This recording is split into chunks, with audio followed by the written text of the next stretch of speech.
আসসালামু আলাইকুম রহমতুল্লাহি ওবরকাতুহু।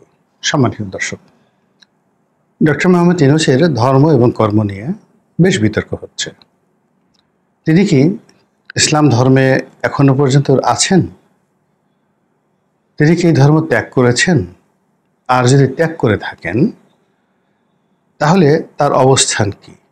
তিনি কি মুরতাদ, নাকি মুসলিম, নাকি খ্রিস্টান?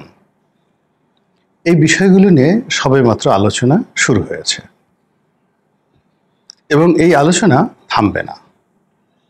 এর কারণ হলো আমাদের দেশের যে মানুষ, আমাদের যে স্বাভাবিক চরিত্র, আমরা যে কোনো নেতিবাচক বিষয় নিয়ে আনন্দ উল্লাস এবং গল্পগুজব আমরা করতে পছন্দ করি এবং আমাদের মধ্যে অন্যের যে ত্রুটি ধরা এবং অন্যকে বনসাই বানানো, বড় একটা বটবৃক্ষকে ছোট বানানোর যে প্রবৃত্তি, এইরকম চরিত্র আমার জানা মতে অন্য কোনো জাতিগোষ্ঠীর মধ্যে নেই।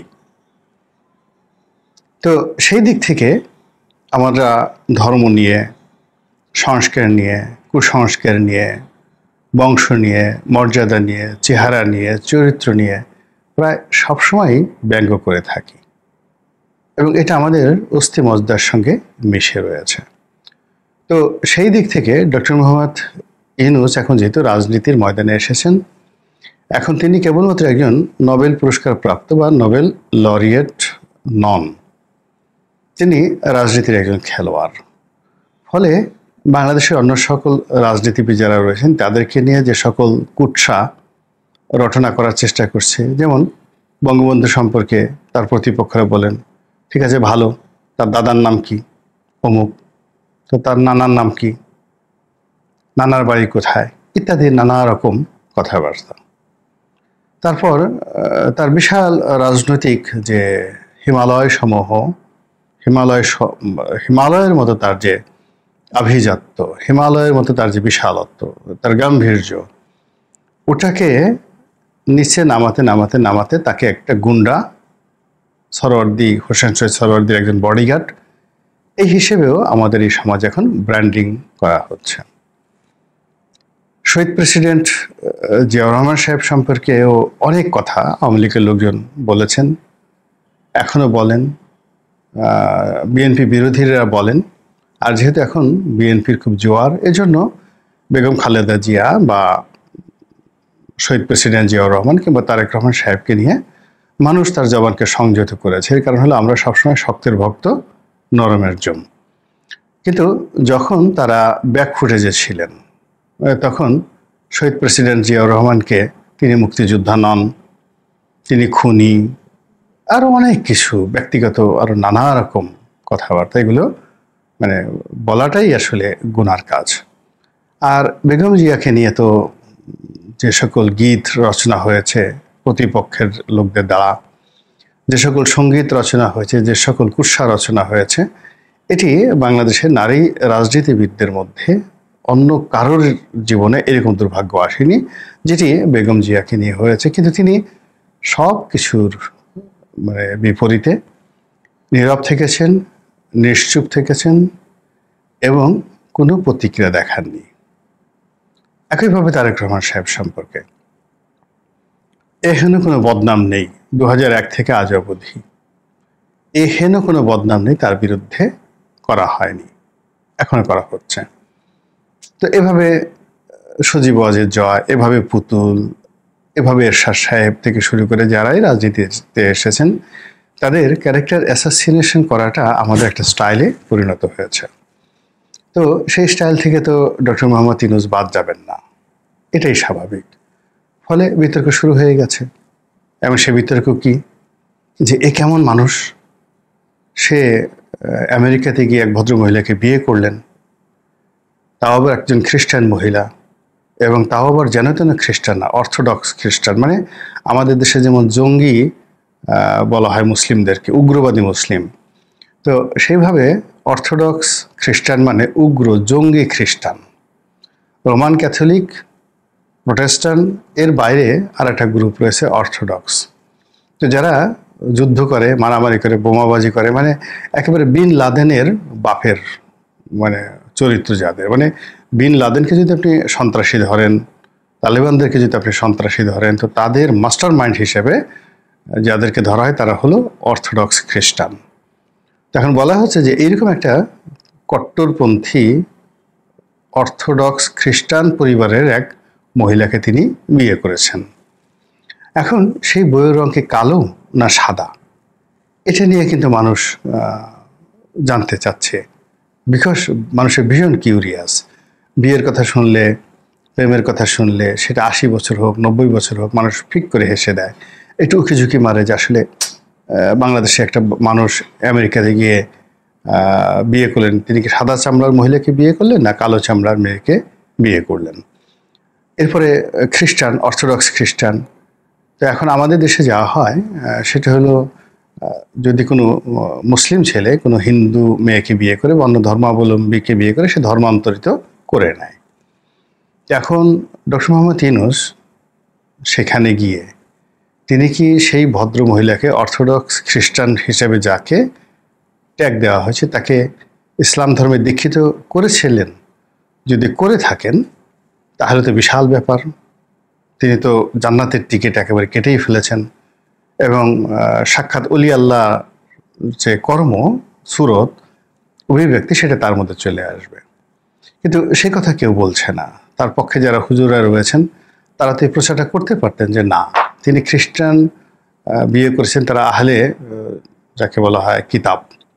তো আহলে কিতাবদেরকে বিয়ে করা বৈধ, খ্রিস্টানদেরকে বিয়ে করা বৈধ। আর 2 নম্বর হলো যে তিনি সেই খ্রিস্টান থেকে তাকে মুসলমান বানিয়েছিলেন। এটা সত্য সোনার ঘটনা, এটা কে কি প্রমাণ করতে যায়। কিন্তু এরকম একটা প্রচারণা তো ডক্টর মোহাম্মদ ইউনূসের যারা ভক্ত তারা বলতেই পারতেন যে না, তিনি এই কাজগুলো করেছিলেন। তো সেটা না করে তারা চুপচাপ বসে আছে। আর তার যারা বিরোধী পক্ষ তারা বলার চেষ্টা করছেন যে না, তিনি এই ভদ্র মহিলাকে ধর্মান্তরিত না করে তিনিই বরং ধর্মান্তরিত হয়েছেন। যে কোনো মানে এটা কি বলবেন আপনি, মানুষের যে চিন্তা চেতনা। যা হোক, এখন সেটি নিয়ে খুব কথাবার্তা হচ্ছে। কথাবার্তা হওয়ার পরে পরবর্তীতে আবার সেই ভদ্র মহিলার সঙ্গে তার ডিভোর্স হয়ে গেছে।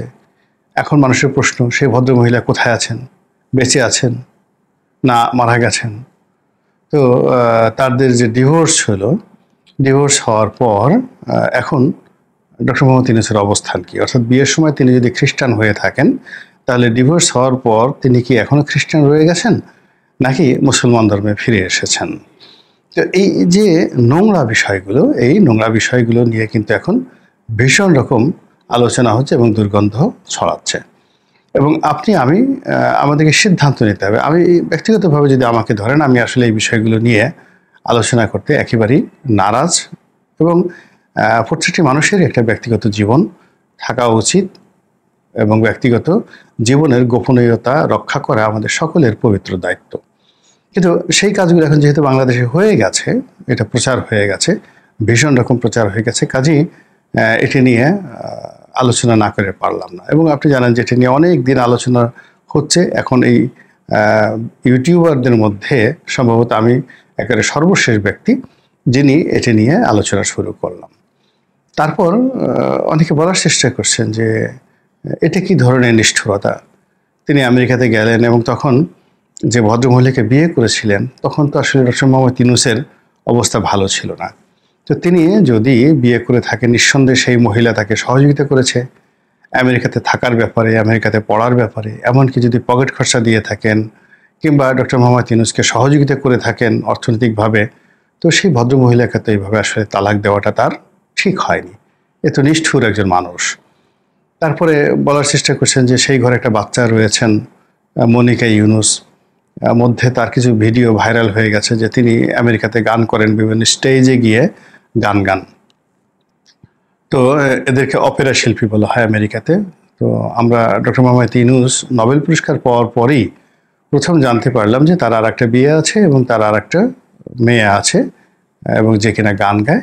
এবং সেই মেয়ে সেই 11-11 ওই সময়টাতে একদিন সম্ভবত আমেরিকাতে তো জানেনই সবাই, মদ খায়, ক্যাসিনোতে যায়, ডিস্কোতে যায়, ক্যাবারে যায়। যেহেতু তিনি বিভিন্ন সেই অপেরাতে গিয়ে গান করেন, সঙ্গীত শিল্পী, শুধু সঙ্গীত শিল্পী না, ডিস্কোতে গিয়ে, ক্যাবারেতে গিয়ে, সব জায়গাতে গিয়ে যদি তিনি ড্যান্স করেন, অপেরাতে গিয়ে ড্যান্স করেন, নাচেন, তো তাদের যে জীবনযাত্রা, সেই জীবনযাত্রার মধ্যে বিয়ার খাওয়া, মদ খাওয়া, এগুলো আমাদের দেশের পানি খাওয়ার মতো। আমেরিকাতে সব জায়গাতে রাস্তার পাশের ছোট ছোট দোকানগুলোতে আপনি দিদারসে সিগারেট পাবেন না, কিন্তু মদ পাবেন।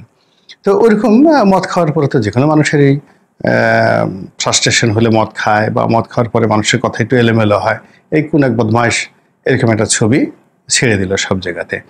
এবং সেটি নিয়ে বাঙালি কি হলো, ভীষণ রকম বিরক্ত হলো যে ডক্টর মোহাম্মদ ইউনূস, তার মতো একজন মানুষ, তার কন্যা এরকম হবে, ইত্যাদি ইত্যাদি। কিন্তু কন্যার ব্যাপারে তিনি কি করবেন? কন্যার বিয়ে হয়েছে, বড় হয়েছে, তার মায়ের সঙ্গে তার ডিভোর্স হয়ে গেছে। তো সঙ্গত কারণেই কন্যার সঙ্গে তার যে সম্পর্ক, এটা একটা ফর্মাল রিলেশন, কিন্তু কন্যা অন্তর থেকে তার পিতাকে শ্রদ্ধা করবেন, এটা হয় না। এটা মায়ের উপর নির্ভর করে। মা যদি তার বাবাকে শ্রদ্ধা না করে, সন্তান কখনোই করে না। তো সেদিক থেকে আমরা বাস্তবতা না মেনে শুধুমাত্র সেই আবেগের বশে মনিকাকে ইউনূসের সঙ্গে জড়িয়ে দিচ্ছি, যে এটা কি ধরনের কথা। তো এনিওয়ে, এটি নিয়ে আলোচনা হচ্ছে যে একে তো সন্তানের সাথে তিনি সম্পর্ক রক্ষা করেন না, তারপরে স্ত্রীর সঙ্গে সম্পর্ক রক্ষা করেন না, এরপরে বাংলাদেশে যখন আরেকটা বিয়ে করেছেন, তো সেই বিয়ে তার স্ত্রী এখন অসুস্থ, বিছানায় পড়ে থাকেন, তিনি কাউকে চেনেন না। কেবলমাত্র ডক্টর ইউনূস নিজেই বলছেন যে তাকে ছাড়া আর কাউকে চেনেন না, ডক্টর মোহাম্মদ ইউনূসকে ছাড়া চিনেন না, এবং ডক্টর মোহাম্মদ ইউনূস যদি তাকে না খাইয়ে দেন তাহলে তিনি খান না। এই কথা শুনে তো আমরা ভীষণ রকম আবেগপ্রবণ হয়ে গেলাম শেখ হাসিনার জমানাতে, যে এত বড় একজন মানুষ, তার ব্যক্তিগত জীবনে এই ট্র্যাজেডি, আর এই মানুষটিকে শেখ হাসিনা এত কষ্ট দিচ্ছে, সি সি সি সি। কিন্তু ডক্টর মোহাম্মদ ইউনূস যখনই রাজনীতির সঙ্গে জড়িত হয়ে গেলেন, তখন তার এই যে দ্বিতীয় বিয়ে নিয়েও আলোচনা হচ্ছে, যে তার এই ঘরে একটা মাত্র মেয়ে আছেন, তো সেই মেয়ের এখন কোথায় পড়ছেন, তার বিয়ে থা হয়েছে কিনা, তো তার ক্যারিয়ার কি, তিনি কি সকল সম্পত্তির মালিক, এগুলো নিয়ে পাবলিক আলোচনা করে, ভীষণ রকমভাবে আলোচনা করে। দ্বিতীয়ত হলো যে তার যে এই স্ত্রী, তার হঠাৎ এই রোগ হলো কেন, তার কি কোনো মানসিক প্রেশার ছিল, কষ্ট ছিল, বেদনা ছিল, হঠাৎ করে তার মুখ বন্ধ হয়ে গেল কেন, এগুলো নিয়ে মানুষ চিন্তা ভাবনা করছে। তারপরে মানুষ এখন প্রশ্ন করা শুরু করছে যে ঠিক আছে, তিনি তো ডক্টর মোহাম্মদ ইউনূসকে ছাড়া কাউকে চেনেন না, তার হাতে ছাড়া খান না, এটা ডক্টর মোহাম্মদ ইউনূস বলেছেন। তো এই যে গত 10 মাস ধরে তিনি না হলেও 10 থেকে 11 বার দেশের বাইরে গেছেন, এবং সব মিলে প্রায় 70 দিন তিনি এই দেশের বাইরে অবস্থান করেছেন। তাহলে এই যে 70 দিন মানে 2 মাসের 10 দিন, এই 2 মাস 10 দিন, 10 মাসের মধ্যে 2 মাস 10 দিন তিনি শুধু বিদেশেই কাটিয়েছেন। তো এই সময় এই অসুস্থ ভদ্রমহিলার কি হয়েছে? এবং আমরা অনেক সময় দেখেছি যে তার এই বিদেশ সফরের সঙ্গে তার কন্যাটিও তার সঙ্গে চলে গেছে। ফলে এই অসহায় ভদ্রমহিলা যিনি এখন বিছানায় পড়ে আছেন, তার তদারক কে করেছে? এটি কি ওনার মেডিকেল টিম করেছেন, এখন যে প্রধান উপদেষ্টার মেডিকেল টিম, অথবা গ্রামীণ ফোনের কর্মকর্তারা করেছেন, বা গ্রামীণ ব্যাংকের কেউ করেছেন, নাকি তিনি কি অবস্থায় আছেন? এখন তিনি তো বাংলাদেশের ফার্স্ট লেডি এই মুহূর্তে, তো তার সম্পর্কে মানুষ জানতে চাচ্ছে। তো সব মিলিয়ে রাজনীতি একটা মানুষকে কোন পর্যায়ে নিয়ে যায়, এবং রাজনীতিবিদদের যে ব্যক্তিগত জীবন থাকে না, এবং এটা নিয়ে যে কিভাবে ওলট পালট হয়, এমনকি তাদের বেডরুমের দৃশ্যগুলো কিভাবে জনসম্মুখে চলে আসে, সেটা Bill Clinton versus Monica Lewinsky, অথবা John F Kennedy, Marilyn Monroe, তাদের মধ্যে যে একেবারে বেডরুমের দৃশ্য, সেটা কি করে পার্লামেন্টে উঠে গিয়েছিল সেটা আমরা দেখেছি। তো কাজে ডক্টর মোহাম্মদ ইউনূস যেখানে পা দিয়েছেন, এবং তাকে নিয়ে এই ইদানিংকালে যা কিছু হচ্ছে, এটি বন্ধ হবে না, এটি চলতে থাকবে, এবং এটাকে উনি অন্য সব কিছুর মতো হাসি মুখে যে বরণ করে নেবেন বা অ্যাভয়েড করবেন, তা হবে না। এই বিষয়গুলো তাকে রেসপন্ড করতে হবে, আদারওয়াইজ তিনি এবং তার পরিবার যে বৈষম্যের শিকার হবেন, সেটি তিনি যে সংস্কার করতে চাচ্ছেন, কোনো সংস্কার দিয়ে এটার কোনো লাভ হবে না। মহান আল্লাহ আমাদের সবাইকে হেদায়েত দান করুন এবং হেফাজত করুন। আসসালামু আলাইকুম ওয়া রাহমাতুল্লাহি ওয়া বারাকাতুহু।